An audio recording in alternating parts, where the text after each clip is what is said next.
Mais d'abord, voici des recettes originales à déguster, bien sûr, mais surtout à écouter. Regardez.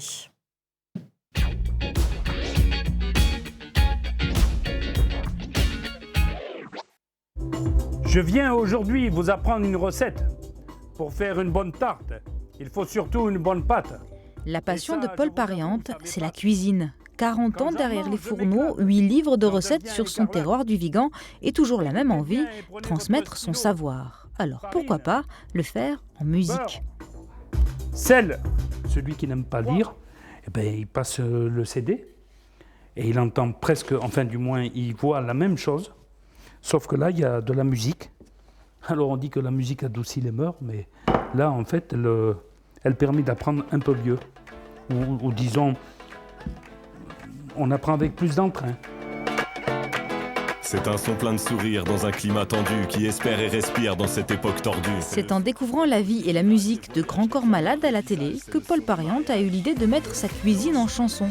Il a eu un coup de foudre pour son style, le slam. J'ai eu un véritable déclic, quoi. Je me suis dit, c'est ça qu'il te faut. Alors j'ai trouvé une musique slam, j'ai fait une maquette sur mon téléphone, et je me suis dit, c'est super, c'est ça. Ce cuisinier autodidacte lutte depuis l'adolescence contre une maladie neurologique invalidante qui ne lui permet plus de rester debout trop longtemps. Il se consacre donc à l'écriture, de livres d'abord, de chansons aujourd'hui. La transition s'est faite facilement, ses recettes avec des produits locaux, il les a peaufinées toute sa vie. Quand ça fait comme du sable, alors là c'est acceptable, ou plutôt on dira formidable.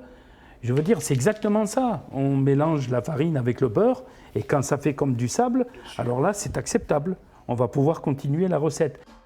Éplucher la pomme avec un économe. Paul Pariante a mis 6 de ses recettes en rime. Il cherche maintenant un studio d'enregistrement pour transformer sa maquette en disque, une pincée de musique qui viendra pimenter son dernier livre. Mettez à cuire dans une casserole.